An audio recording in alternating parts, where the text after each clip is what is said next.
Tej audycji miało nie być, ale w Wielki Piątek powiadomiono nas o propozycji nowej ustawy, której projekt właśnie trafił do marszałka Sejmu i jest to projekt poselski, projekt Lewicy. Tym razem posłowie działają jak Robin Hood i dlatego gościmy Robin Hooda. Tylko czy naprawdę zabiorą bogatym, a oddadzą biednym? Na celownik wzięto fliperów, ponieważ zdaniem posłów to ich działalność jest powodem trudnego dostępu do mieszkań oraz stale rosnących cen mieszkań. W tej audycji nie mam zamiaru wdawać się w ocenę działalności fliperskiej, czy jest potrzebna, czy nie, bo o tym już rozmawialiśmy wiele razy, ale chcę postawić pytanie. Czy diagnoza i proponowana metoda uzdrowienia rynku nieruchomości jest słuszna? Z historii znamy przypadki, gdy lekarstwo było groźniejsze od choroby. Pamiętamy też Hiszpankę, czyli jedną z najbardziej śmiertelnych epidemii, w której podstępny wirus zabijał najsilniejszych, a nie najsłabszych. A tak naprawdę to tych najsilniejszych zabijała reakcja ich własnego organizmu, a nie ten wirus, reakcja obronna.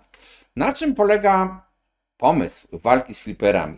Ogólnie rzecz biorąc, można powiedzieć na załatwieniu ich podatkami. Ale czy to rozwiązanie nie będzie tak naprawdę karało zwykłych użytkowników rynku nieruchomości, a fliperzy i tak sobie z tym poradzą? O tym będzie w tej audycji.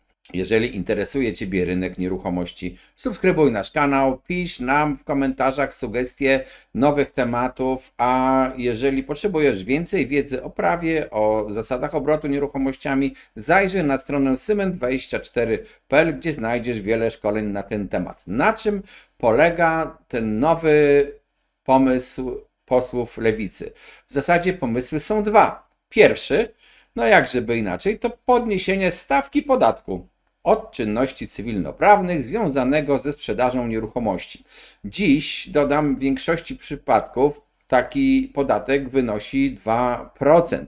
Natomiast propozycja polega na tym, aby PCC wynosiło 10%, gdy sprzedajesz tę nieruchomość w ciągu pierwszego roku od jej nabycia. 6%, gdy sprzedajesz to w drugim roku, 4%, gdy w trzecim roku i dopiero od czwartego roku będzie to te dotychczasowe 2%. Cel wydaje się prosty. Utrudnić fliperom szybką sprzedaż, tak aby wyższe koszty powodowały mniejszą konkurencyjność ich oferty w stosunku do innych ofert na rynku, no tym samym po prostu zniechęcić fliperów do fliperstwa. Pomysłodawcy podobno liczą na to, że fliper, chcąc uniknąć wysokiego podatku, będzie taki wyremontowany lokal przetrzymywał przez jakiś czas i w tym czasie będzie go wynajmował, co spowoduje obniżenie czynszów. No nie wiem, czy to będzie taki dobry sposób, ale zapamiętajmy to, że ta ustawa ma wspierać również zwiększenie podaży mieszkań do wynajmu. Ale pamiętajmy, przecież takie rozwiązanie nie odróżnia flipera od zwykłego obywatela, który z różnych powodów musi sprzedać mieszkanie wcześniej niż przed upływem tych 4 lat. I dlaczego ten obywatel ma być karany? Ja się o to pytam. No jak odróżnić kogoś, kto jest fliperem, od tego, kto musi sprzedać, bo na przykład w drugim lub trzecim roku musi przeprowadzić się do innego miasta albo w ogóle do innego kraju, albo na przykład urodziły mu się dzieci i potrzebuje nowe, większe mieszkanie. Jak to będziemy odróżniać? Może posłowie znajdą jakiś sposób, ale to oznacza, że już sam akt sprzedaży takiej i kupna takiej nieruchomości stanie się coraz bardziej zawiły i trzeba by badać intencje. Przecież w końcu notariusz odpowiada za pobranie tego PCC, no więc będzie miał kolejny powód do zastanawiania się. Zobaczymy, jak to będzie. Drugi pomysł to Lewica chce, żeby płaciło się podatki nie tylko przy sprzedaży tych mieszkań, ale także chce ograniczyć kupowanie więcej niż 2 mieszkań. Jeśli ktoś w ciągu 5 lat od kupienia pierwszego mieszkania kupi trzecie, to będzie musiał zapłacić dodatkowy podatek. Za trzecie mieszkanie będzie to 3% wartości, za czwarte 4%, za piąte i każde kolejne 5%. Tutaj jest mowa o wartości, a nie o cenie, a pamiętajmy, że to też jest różnica. Wartość taką szacunkową to zazwyczaj wylicza właśnie rzeczoznawca majątkowy, a cena to jest to, co jest wpisane do aktu. Zobaczymy, jak to będzie. To rozwiązanie ma uderzyć we fliperów, którzy przecież z natury swojej działalności często kupują nieruchomości. Ale przecież to bardzo łatwo obejść. Prowadząc działalność fliperską w formie kolejno zakładanych spółek. Przecież to jest możliwe i legalne. Rozwiązanie to uderza także w tych, którzy chcą skupować nieruchomości w celu ich na przykład wyremontowania i potem dalszego wynajmowania. Czyli pośrednio przeczy temu, co miał zagwarantować nam ten sposób pierwszy, czyli ten sposób związany z podniesieniem PCC. Tam zakładano, że podniesienie PCC zwiększy chęć do wynajmowania mieszkań, a tutaj się zakazuje wynajmowania. Nie wiem, co też Lewica szykuje dla tych, którzy już mają 3, 4, 5, 10, 20 albo i więcej mieszkań. Przecież można wręcz powiedzieć, że ten projekt tej ustawy chroni tych ludzi, którzy mają tak dużo mieszkań, ponieważ oni nie będą dotknięci tym podatkiem.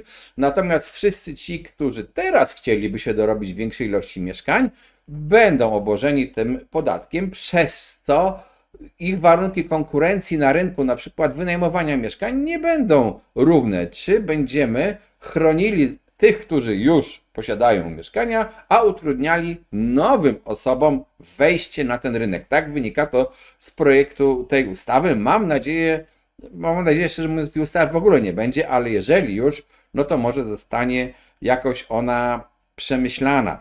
No i oczywiście można zwalczyć tych starych posiadaczy, czym?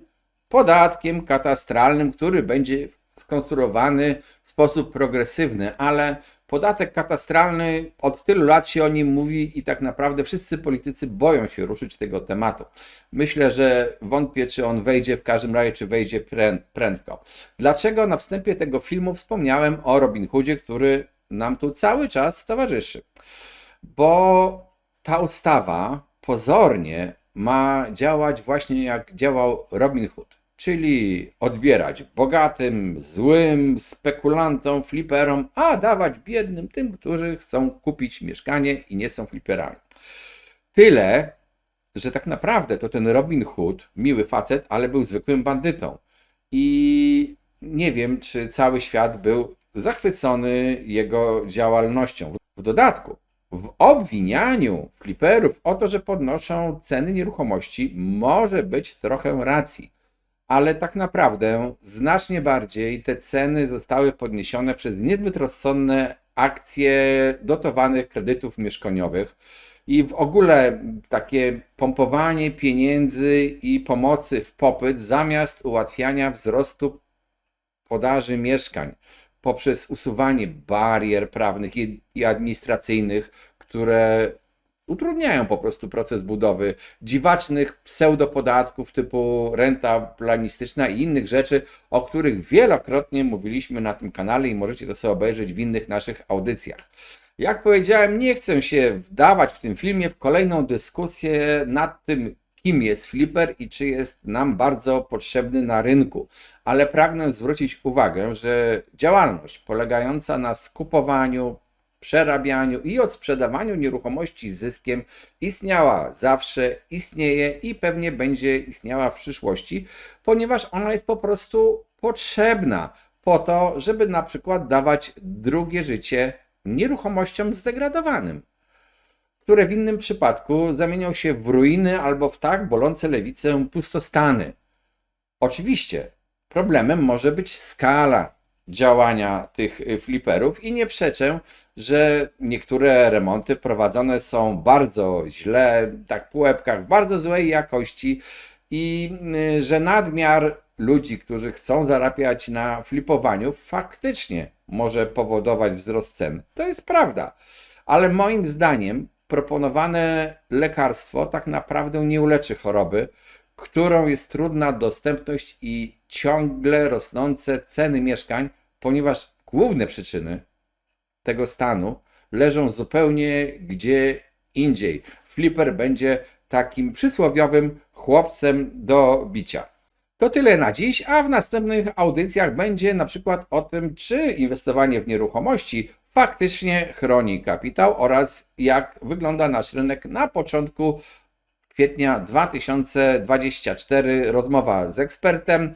Jeżeli interesuje Ciebie rynek nieruchomości, subskrybuj nasz kanał, pisz nam w komentarzach sugestie nowych tematów. Jeżeli potrzebujesz więcej wiedzy, zaglądaj na stronę symen24.pl i cóż, cześć, trzymajcie się i może Robin nas nie napadnie, albo przynajmniej będzie łaskawy. Zobaczymy, cześć.